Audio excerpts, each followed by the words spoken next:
Part 1. Iran before the revolution, the king, the oil, and the gathering storm. In the decades before the Islamic Revolution, Iran appeared to many outsiders as one of the most stable and modernizing countries in the Middle East. Under the rule of Shah Mohammad Reza Pahlavi, gleaming highways stretched across the country, factories multiplied, universities expanded, and oil revenues poured billions of dollars into state coffers. Western governments viewed Iran as a pillar of stability, a strategic ally, standing against Soviet influence during the Cold War. To foreign observers, the country seemed to be racing towards a prosperous future. Yet, beneath the surface, a different reality was taking shape. Economic growth was unevenly distributed, while a new urban elite enjoyed wealth and modern lifestyles. Millions of ordinary Iranians struggled with rising prices, unemployment, and social dislocation. Traditional communities saw their way of life changing at a pace they could neither control nor fully understand. Villagers migrated to overcrowded cities, where expectations rose faster than opportunities. The gap between the rulers and the ruled widened with every passing year. The Shah's government was also intensely authoritarian. Political opposition was tightly restricted, newspapers faced censorship, and critics faced imprisonment. The secret police, known as the Savak, became feared throughout the country. Stories of surveillance, arrests, torture spread among students, intellectuals, workers, and religious leaders. Even many Iranians who supported modernization increasingly resented the lack of political freedom. Religious leaders were particularly alarmed by the Shah's reforms. They viewed many of his policies as an attempt to reduce the influence of Islam in public life and replace traditional values with Western cultural norms. To these clerics, modernization was not merely an economic program, it was a direct challenge to Iran's religious identity. Among those critics were a relatively unknown cleric named Ruhollah Khomeini, whose fiery speeches would eventually transform him into the most influential revolutionary figure in the modern Iranian history. By the late 1970s, Iran was becoming a pressure cooker. Liberals wanted democracy, leftists wanted social revolution, nationalists wanted independence from foreign influence. Religious conservatives wanted the restoration of Islamic values. These groups disagreed on almost everything except one objective: the Shah had to go. Few could imagine that their temporary alliance would soon overthrow a monarchy that seemed unshakable. And even fewer realized that the ultimate winners would be the clerics who were quietly building the foundations of a new political order. Part 2. The rise of Ayatollah Khomeini, from exile to revolutionary icon. When the Shah's opponents searched for a symbol around whom they could unite, they found one in Ayatollah Ruhollah Khomeini. Unlike many politicians who relied on political parties or wealthy backers, Khomeini possessed something far more powerful in Iranian society: religious authority. As a respected Shia cleric, his words carried moral weight among millions of believers, allowing him to reach people far beyond the circles of intellectuals and activists. Khomeini first emerged as a major critic of the Shah during the 1960s. He condemned government reforms that he believed weakened Islam's role in society and increased foreign influence over Iran. His speeches were direct, confrontational, and often personal. Rather than merely criticizing policies, he challenged the legitimacy of the Shah himself. Such defiance was rare in a political system where dissent was often met with imprisonment. The government responded by arresting him, and that move backfired. Demonstrations erupted across the country, and Khomeini's reputation grew. Eventually, he was forced into exile, first in Iraq, then later in France. The Shah may have believed that removing the troublesome cleric from Iran would weaken his influence. Instead, exile transformed Khomeini into a national symbol. From abroad, Khomeini continued to communicate with supporters inside Iran. His speeches were recorded onto cassette tapes, copied thousands of times, and distributed through mosques, religious schools, marches, and informal networks. Long before the internet and social media, these recordings became a revolutionary information system. Iranians could hear Khomeini's voice directly by passing government-controlled media entirely. What made Khomeini particularly effective was his ability to appeal to very different groups simultaneously. Religious conservatives saw him as a defender of Islam. Many ordinary citizens viewed him as a courageous opponent of dictatorship. Some secular activists considered him a useful ally against the monarchy, assuming that political power would later be shared among various revolutionary factions. The assumption would prove to be one of the most consequential miscalculations in modern Iranian history. As protests intensified throughout 1978, Khamenei's stature continued to grow. Every government crackdown created more martyrs, more demonstrations, and more anger towards the regime. The revolutionary movement gained momentum in a cycle that became increasingly difficult to stop. What had begun as scattered opposition was evolving into a nationwide uprising. By the end of 1978, millions of Iranians were participating in demonstrations. Strikes disrupted industries, government authority weakened, and confidence in the monarchy began to collapse. The Shah still possessed an army, a bureaucracy, and vast resources that he was steadily losing. But he was steadily losing something far more important: political legitimacy. Meanwhile, from exile, Khomeini was positioning himself not merely as an opposition leader, but as the future face of a new Iran. Part 3: The collapse of the monarchy. When the Shah lost Iran. By the beginning of 1979, the Iranian monarchy was entering its final days. Months of demonstrations, strikes, and political unrest had weakened the state's ability to function. Oil workers disrupted the flow of petroleum revenue. Government offices struggled to operate, and millions of citizens openly challenged the authority of Shah. The machinery of government still existed, but its grip on society was slipping rapidly. The Shah faced a dilemma with no easy solution. Using overwhelming force triggered even larger uprising and possible civil war. Showing restraint, however, encouraged the opposition and signaled weakness. Years of authoritarian rule had left him isolated politically. There were few trusted institutions capable of mediating between the government and the growing revolutionary movement. As the crisis deepened, every decision seemed to worsen the situation. The streets of Iran became the center of a political struggle unlike anything the country had witnessed in the modern history.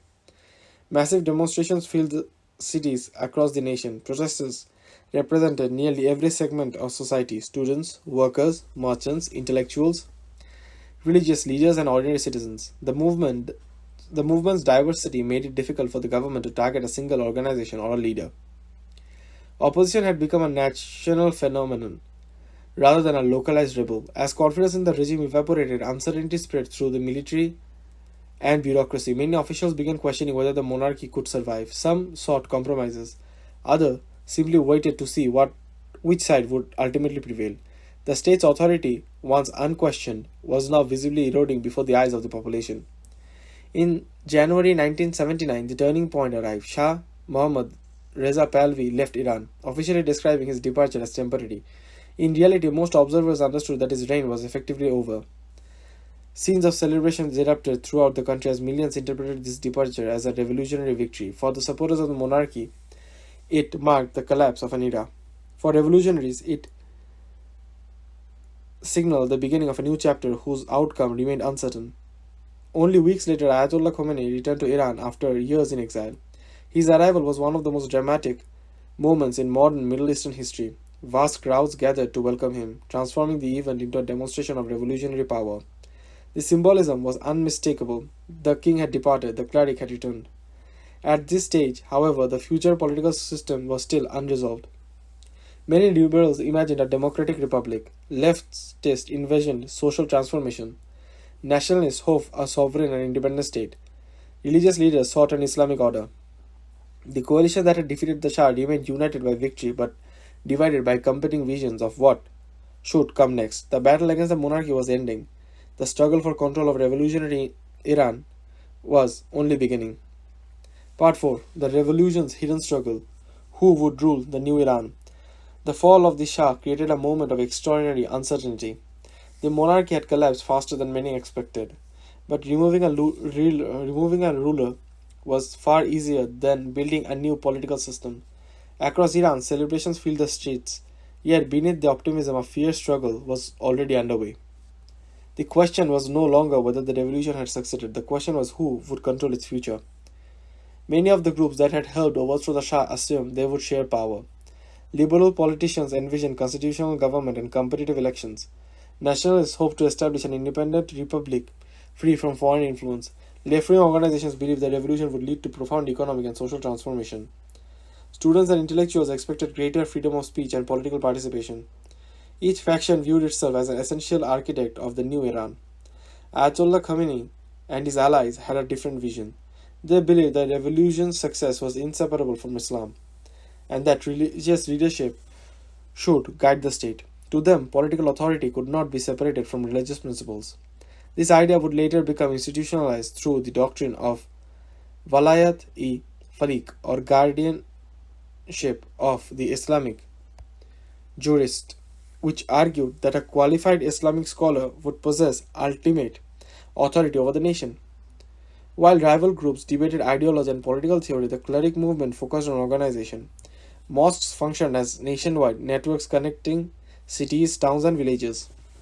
Religious leaders already possessed established relationships with millions of ordinary citizens. Revolutionary committees emerged across the country, often staffed by individuals loyal to the Islamic movement. These organizations began exercising real authority at the local level, filling the vacuum left by the collapse of the monarchy. At the same time, Khamenei's popularity gave him an enormous advantage. For many Iranians, he was not simply another political leader competing for influence. He was a symbolic figure who had stood against the Shah for years and appeared to embody the revolution itself. Criticizing Khamenei became politically risky because opponents could easily be portrayed as opponents of the revolution. The struggle for power was therefore unequal from the beginning. Secular groups often possessed educated leadership and strong ideological conviction, but they lacked the nationwide infrastructure and grassroots legitimacy that many religious establishments enjoyed. Many underestimated how quickly the balance of power was shifting. They believed negotiations and coalition politics would determine Iran's future. In reality, institutions loyal to the cleric movement were steadily consolidating authority. Within months, the revolution had entered a new phase. The alliance that had defeated the monarchy was beginning to fracture. Former partners increasingly viewed one another as rivals. Political disagreements became more intense, trust deteriorated, and competition for influence escalated. The unity that had brought down the Shah was fading, and a new battle was emerging. One that would determine whether Iran became a pluralist republic or an Islamic state dominated by the clergy. Part 5. Building the Islamic Republic. How the clerics secured power. Revolutions are often won in the streets, but they are secured through institutions. After the monarchy collapsed, Ayatollah Khamenei and his allies understood that symbolic popularity alone would not guarantee long-term control. To ensure the survival of their vision, they needed to create structures capable of exercising authority, enforcing loyalty, and defending the revolution against both internal and external enemies. One of the most significant developments was the creation of entirely new revolutionary institutions that existed alongside and often above the traditional state apparatus. While ministries, courts, bureaucracies inherited from the monarchy continued to function, parallel organizations loyal to the revolution rapidly emerged. These bodies were designed not merely to administer the country, but to protect ideological foundations of the new order. Among the most important of these institutions was the Islamic Revolutionary Guard Corps, commonly known as the IRGC. Unlike the regular military which had served under the Shah, the Guard was created specifically to defend the revolution and its leadership. Its members viewed themselves not as soldiers but as guardians of an ideological mission. Over time, the organization would become one of the most powerful military and political economic forces in Iran. Meanwhile, revolutionary committees operated throughout cities and towns, enforcing order and monitoring political activity. Religious networks remained deeply embedded within society, providing the clerical leadership that communication channels that rival factions struggled to match. The revolution was no longer simply the movement, it became a state. The new constitution further strengthened clerical authority, while Iran retained institutions commonly associated with republics, such as elections and a parliament. Ultimate authority was concentrated in the position of the supreme leader. This office was designed to ensure that the Islamic character of the state could not be overridden by changing political majorities. The system combined elements of republican governance with religious oversight, creating a structure unlike a traditional monarchy or a Western style democracy. For many revolutionaries who had expected a broad coalition government, these developments were alarming. The balance of power was becoming increasingly clear. Religious leaders were not merely participating in government, they were constructing a framework in which they would occupy the highest and most influential position. The political arena remained active, but the rules of the game were steadily being rewritten. As these institutions expanded, the clerical leadership gained ability to shape public discourse and influence political outcomes and determine which groups had legitimately participated in the revolution system. What had begun as a diverse movement against the Shah was evolving into an Islamic Republic whose foundations were designed to preserve clerical influence for generations. Yet the greatest challenge to the new regime was still ahead. Many of the secular liberal left wing groups that had fought alongside the clerics were becoming increasingly dissatisfied. Tensions were rising, accusations were multiplying, and ideological conflicts were hardening. The revolution had defeated the monarchy, but it had not yet solved the struggle among the revolutionaries themselves. That confrontation was about to begin in earnest. Part 6: Eliminating the Rivals. How the revolutionary coalition failed. The coalition that overthrew the Shah was one of the most broadest. The coalition that overthrew the Shah was one of the broadest political alliances in modern Iranian history. Religious, conservatives, liberal nationalists, Marxists, students, intellectuals, and workers had all contributed to the downfall of the monarchy. Yet the unity that existed during the struggle against the Shah proved fragile once the common enemy disappeared. As the new Islamic Republic consolidated power, ideological divisions that had been temporarily ignored began to dominate politics. Liberals argued that for greater political pluralism, Liberals argued for greater political pluralism and civil liberties. Leftist groups pushed for more radical economic and social transformation. Nationalists advocated a vision of Iranian sovereignty that was not necessarily tied to clerical rule. Each faction believed it had earned a role in shaping the country's future. The clerical leadership saw the situation differently. From its perspective, the revolution faced constant threats from internal opponents who could undermine the Islamic character of the new state. Political competition was increasingly viewed not as a normal feature of governance but as a potential danger to the revolution itself. This mindset justified stronger measures against rival movements. Political conflicts quickly intensified. Newspapers associated with opposition groups faced restrictions. Demonstrations were disrupted. Rival organizations found it increasingly difficult to operate openly.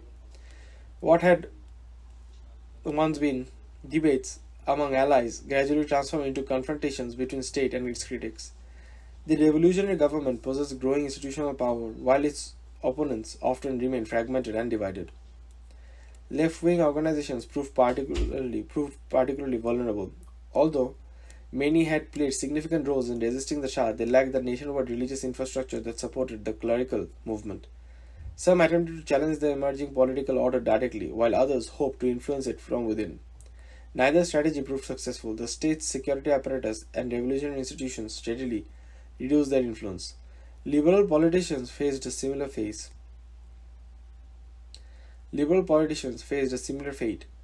Many had expected the revolution to lead towards a more open political system, but they found themselves increasingly marginalized as power concentrated around religious leadership, and some resigned in protest, while others were pushed aside by political developments that they could no longer control.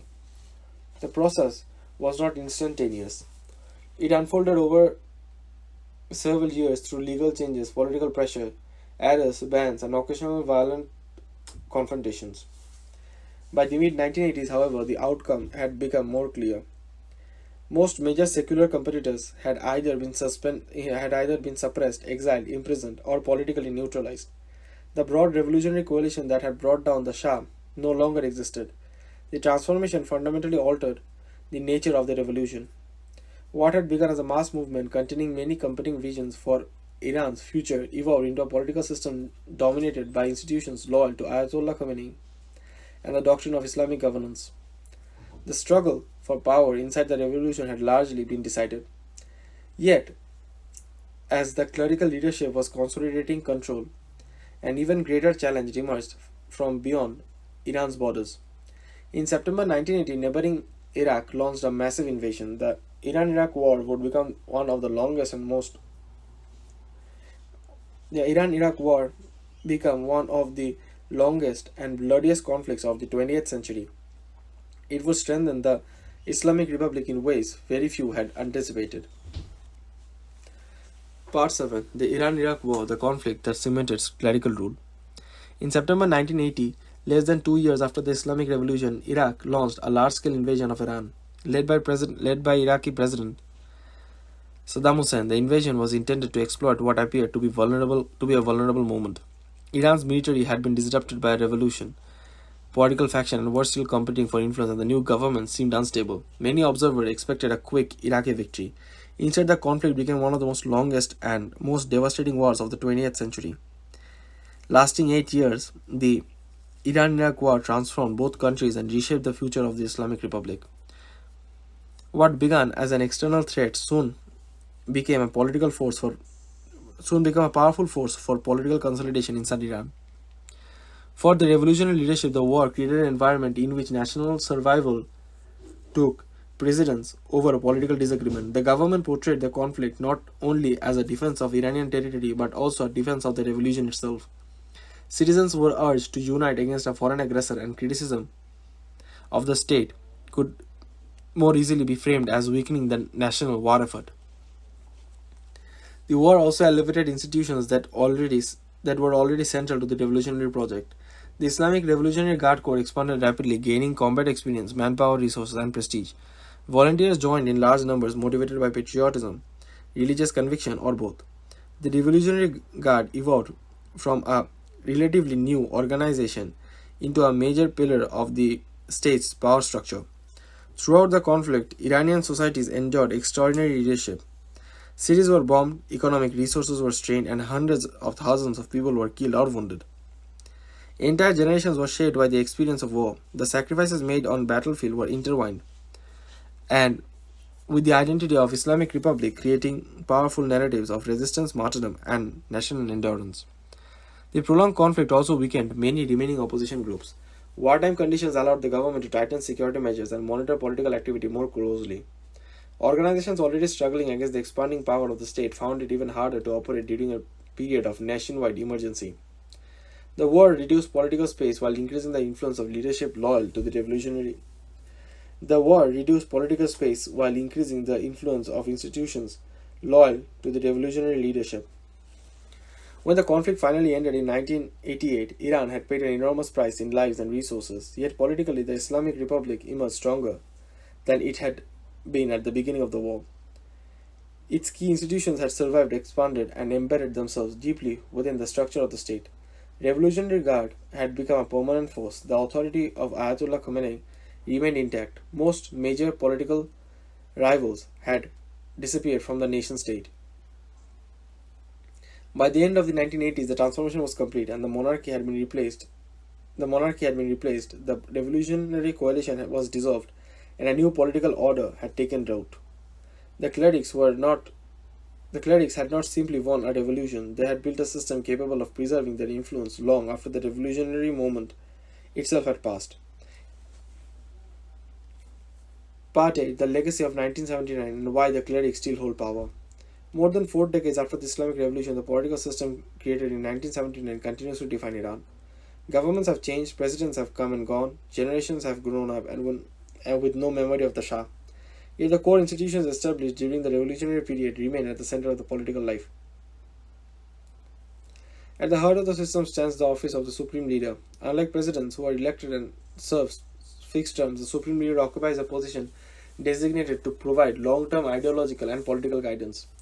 This structure reflects revolutionary belief that the ultimate authority should remain in the hands of a senior Islamic jurist, rather than being determined solely through electoral competition. The Islamic Revolutionary Guard Corps had also evolved far beyond its original military role. Over the decades, it had become deeply involved in national security, strategic planning, economic projects, and regional operations. Its influence extends into market sectors of Iranian society, making it one of the most powerful institutions created by the revolution. It began as a force intended to defend the revolution, has become one of the principal guardians of the state continuity. The endurance of the Islamic Republic is particularly remarkable when viewed against the expectations of 1979. Many analysts believe that the revolutionary government would struggle to survive its early years. Instead, it weathered internal rivalries, international isolation, and economic challenges, along with sanctions and a devastating war. These institutions built by the revolutionary leadership proved more durable than many observers anticipated. The story also highlights an important lesson about revolutions in general. The groups that help overthrow an existing regime are not always the groups that ultimately govern afterward. In Iran, liberal, nationalists, leftists, and religious conservatives fought side by side against the Shah. Yet, once victory was achieved, organizational strength, institutional power, ideological clarity, and political strategy became more important than revolutionary unity. The question, how did the mullahs get hold of Iran, is ultimately a story about power, legitimacy, organization, and timing. It is a story of how a religious movement transformed itself into a governing system and how a revolution that began with many voices ended with one dominant political power. The consequences of that transformation continue to shape Iran, the Middle East, and the geopolitics to this day.